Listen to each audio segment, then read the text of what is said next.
Be real, man. Caitlin Clark is the value. Tasha Cloud, you ain't bringing nothing to the table, bro. Like, hold on. Let me get in my bag now. Let me stop playing games. Tasha Cloud, ain't nobody buying no fucking tickets for you. You need to pause whatever you're doing and lock in for a second. Because what just happened might be the wildest public rant we've ever seen in pro sports. This wasn't just frustration. This was a full meltdown that exposed how out of touch some WNBA veterans have become. For months now, people have been saying Caitlin Clark changed the entire conversation around this league. They've called her the golden ticket, the ratings magnet, the spark that flipped the switch on women's basketball. But veterans like Natasha Cloud refuse to even consider that idea. I will be damned. Yeah. Because I've played in this league since 2015. I'm going into year 11. And from the time that I came into this league until now, we have fucking blown the roof off the bitch. We have blown it. We have blown it off the bitch. Instead, they jump on social media, sit in their cars, and fire off emotional speeches about how we built this league and how we blew the roof off the building. Today, we're not running on feelings. We're looking at numbers. Because numbers don't panic and they don't spin stories. Welcome back to the place where we don't just repeat the narrative, we break it down piece by piece and examine every claim. Right now, we're digging into Natasha Cloud's heated CBA rant and asking a simple question. Who really moved the needle? Start with the clip itself because it's tough to watch. Natasha Cloud, a veteran, a respected voice in the league, is sitting in her car shouting into her phone like she's fighting an invisible enemy. She says, "I will be damned because from the time that I came into this league until now, we have blown the roof off." Pause right there. Let's check that roof. Cloud entered the league in 2015. So what happened from 2015 to 2023? Bro, they are doing like 30,000 views on Paige Becker's games, and she's the biggest star in the league. They're so desperate they had to bring back Angel Reese. What are you talking about? That league is flopping. Nobody is covering Unrivaled. ESPN, Fox, no man. The WNBA had 0 games with over 1 million viewers. 0. Not one single game crossed that line during her entire career before Caitlin Clark arrived. The ratings stayed flat. Attendance wasn't exploding. It was dipping. That's not an opinion. That's a chart. The host in the breakdown video pulls up attendance numbers going back even further. From 2004 to 2018, the league lost nearly 2,000 average fans per game. Think about that for a second. While players claim they were blowing the roof off, the seats were getting emptier year after year. Go to 2015 when you were in this league. You got no games with 1 million viewers in 2015 and 2016 and 2017 and 2018 and 2019 and 2020 and 2021 and 2022 and 2023. No million viewed games your whole entire existence in the WNBA. Not only your entire existence, Fee's entire existence. That's not a roof flying off. That's a slow leak nobody wanted to admit. Then comes the timeline breakdown. Year by year, before 2024, the audience stayed modest. Big names were already in the league. Brianna Stewart, Aja Wilson, Kelsey Plum, Chelsea Gray. These are elite athletes with serious talent. No one is denying that. But if the league had already exploded, where were the packed arenas? Where were the million-plus TV audiences? The growth spike didn't show up until Clark stepped onto the court. It's like someone standing next to a sunrise and claiming they caused it just because they were there. Being present when momentum shifts doesn't mean you created it. Caitlin Clark brought a surge of attention that changed the business conversation overnight. That doesn't erase the work veterans put in, but it does challenge the idea that the boom already happened before she arrived. Now let's talk about the equity and revenue angle, because this is where emotions really take over. Cloud speaks about wanting a bigger piece of the pie. She talks about not accepting the short end anymore. That sounds powerful on social media, but here's the part that doesn't get highlighted enough. For decades, the WNBA has reportedly operated at a loss. Public estimates suggest the NBA has supported the league financially for years. Off a cliff happens. From 2000 from 2005 all the way down here to 2018, it loses nearly 2,000 average attendance members. 2,000 average attendance members. Then Caitlin Clark comes back, and it jumps from 6,600 all the way back up to 9,807 to where we are now at 10,000 average. Covering deficits that stacked up season after season. That means when players talk about revenue sharing, the conversation is more complicated than it sounds. Sharing revenue is one thing. Sharing losses is another. This isn't about disrespecting players or ignoring their contributions. It's about separating feelings from financial facts. If the league wasn't consistently profitable, then the structure of that pie becomes a serious business. Debate. Not just a viral soundbite. The numbers show one thing. The emotions show another. And when those two collide, sparks fly fast. The league wasn't profitable until 2024. That's the key detail people keep skipping over. And what changed in 2024? One name shifted the entire business conversation: Caitlin Clark. Ticket sales jumped. Merchandise flew off the shelves. TV ratings reportedly skyrocketed by 400%. That's not a small bump. That's a full-blown surge. So when people talk about who deserves a bigger slice of the pie, fans are looking at the numbers and connecting dots. The argument being made is simple. If one player triggered the financial turnaround, shouldn't that impact the revenue conversation? Meanwhile, veterans spent years competing in a league that struggled to grow. That context matters. The host in the video even says, "Seek help, Natasha."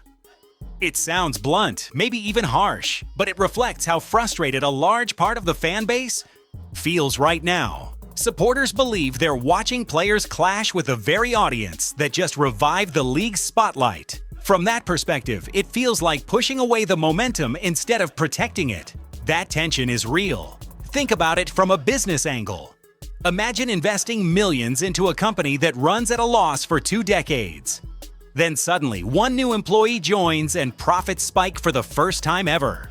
Now picture longtime staff demanding half the profits without acknowledging what changed. Investors would raise eyebrows immediately. That's the comparison critics are making when they look at league negotiation. The conversation also brings up the unrivaled league. The 3-on-3 project launched by Brianna Stewart and Nafisa Collier.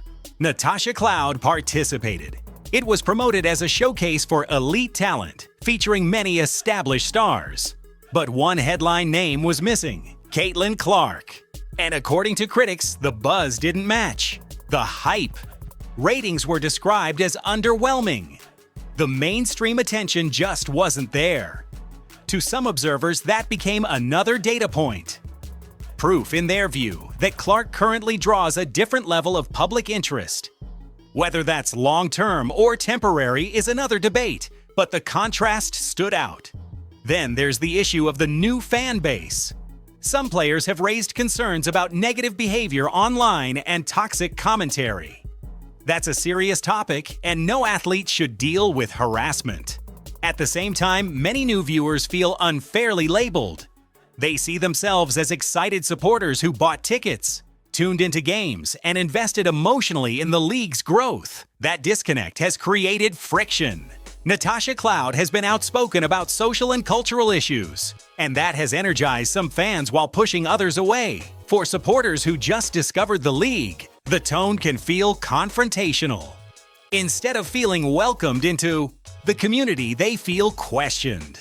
From a business standpoint, that's a risky dynamic when the league is trying to build long-term loyalty.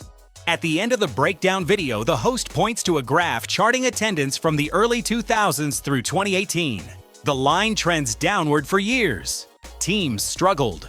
Conversations about sustainability surfaced. Then in 2024, the line shoots up sharply. It's a dramatic visual shift. Critics look at that spike and attach a name to it: Caitlin Clark. They argue the timing is too precise to ignore. In their view, denying her impact feels unrealistic. They believe frustration from some veterans comes from seeing the spotlight shift overnight to a rookie who instantly became the face of the league. Whether that interpretation is fair or oversimplified is up for debate.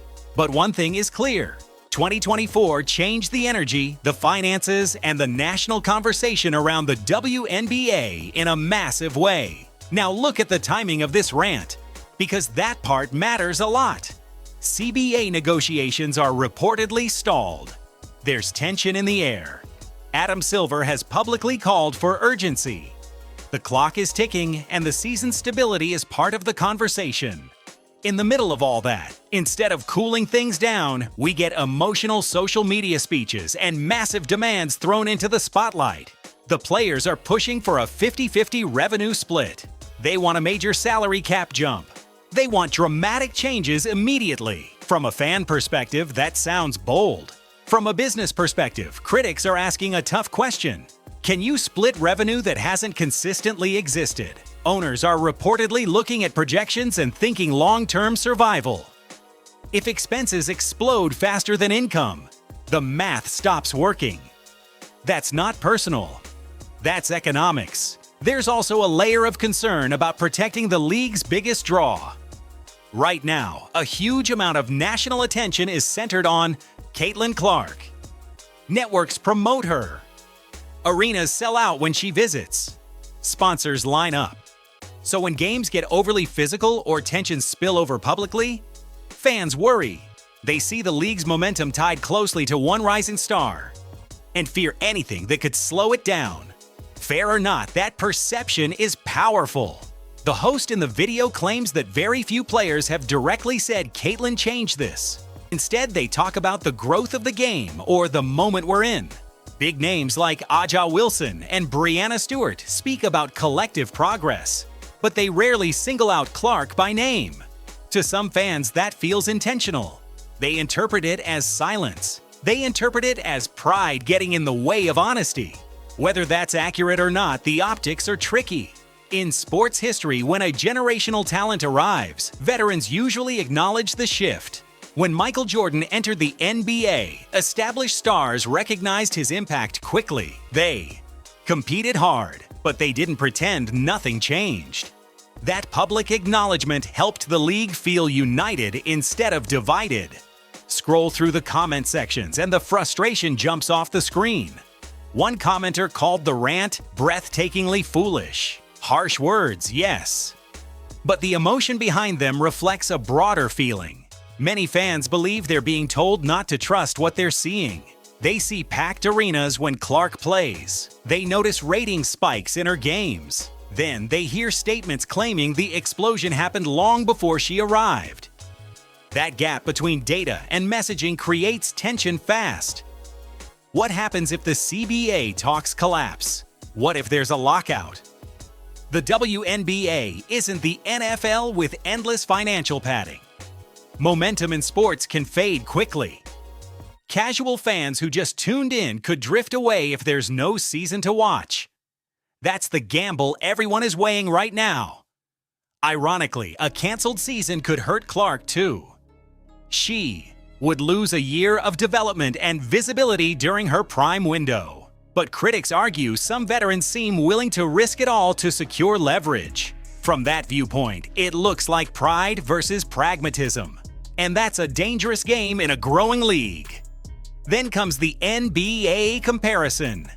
NBA players receive around 50% of basketball-related income from a league generating billions in profit. That system works because the revenue engine is massive and proven. The WNBA's financial structure has historically been different, with years of reported losses and NBA backing. So when fans hear 50-50 demands, they ask whether the two models are truly comparable. At the heart of this storm is perception. Some see bold negotiation, others see entitlement. Some see overdue progress. Others see risky overreach. What can't be denied is this. The league is at a turning point.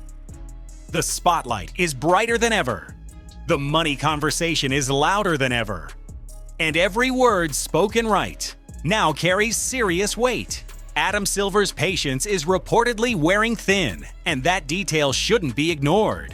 For years, he has publicly supported the WNBA, helped secure investment, and pushed for long-term stability. Now, during one of the most important negotiation windows in league history, tensions are spilling out into the public. Instead of quiet strategy, we're seeing loud frustration and headline-grabbing demands. So where does this road split? One direction points toward major growth. Caitlin Clark as the clear face of the league. Stronger TV deals. Charter flights becoming standard and higher salaries across the board. That's the optimistic vision. The other direction looks shaky. A lockout, frustrated fans, and a business model under pressure. Critics argue that the current tone of negotiations feels risky, like everyone is playing high-stakes poker with the league's future on the table. Unless cooler heads step up inside those locker rooms, this situation could spiral fast. Unless someone says, "Let's protect the momentum we finally have," the tension might keep rising. Many fans believe Clark's arrival created a rare opportunity, a spotlight moment you can't waste. If that spotlight dims because of internal conflict, it won't be easy to flip the switch back on. Now think about the psychology here, because this part is human. Natasha Cloud has competed for over a decade. She's played overseas in the off-season. She's spoken about respect and recognition for women's basketball. That grind is real.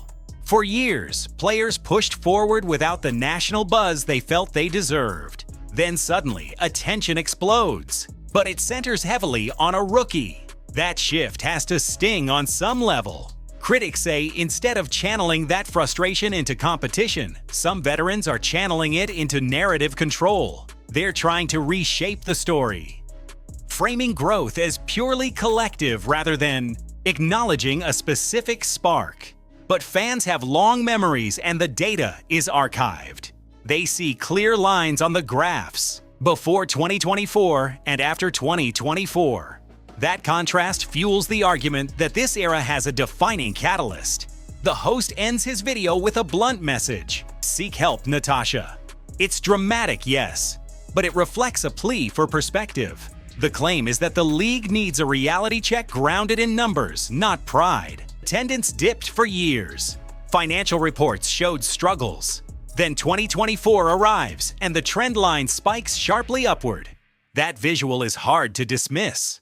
One analogy compares Clark to a winning lottery ticket discovered at the perfect moment. Instead of celebrating and investing that stroke of fortune wisely, critics argue some players are debating who deserves credit for walking past the store. It's a sharp comparison, but it captures how divided the messaging feels right now. As this CBA drama unfolds, fans are choosing sides. Some believe the union is fighting for overdue fairness. Others believe the demands could destabilize fragile progress. What's undeniable is that Caitlin Clark has become the central figure in this entire conversation. Packed arenas, logo threes, national headlines. That's the image dominating sports media. Meanwhile, social media clips of heated car rants and inflatable prop posts don't inspire confidence among skeptical viewers. Fair or unfair, perception shapes business outcomes. Sponsors watch perception. Networks watch perception. Casual fans definitely watch perception. At the end of the day, supporters see Clark as the grounded worker from Iowa who keeps her head down and performs under pressure. To them, she represents growth and possibility. They view the noise around her as distraction. Loud today, forgotten tomorrow. In their eyes, performance speaks louder than commentary. Now the big questions remain. Is Natasha Cloud out of touch, or is she defending long-earned contributions that deserve recognition? Are the players negotiating boldly or gambling with the season's momentum? Drop your thoughts below and let's debate it out. Because this story isn't slowing down anytime soon. If you're following every twist in this WNBA saga, stay locked in and keep the conversation alive. The spotlight is bright, the stakes are high, and every move from here could shape the league's future in a major way.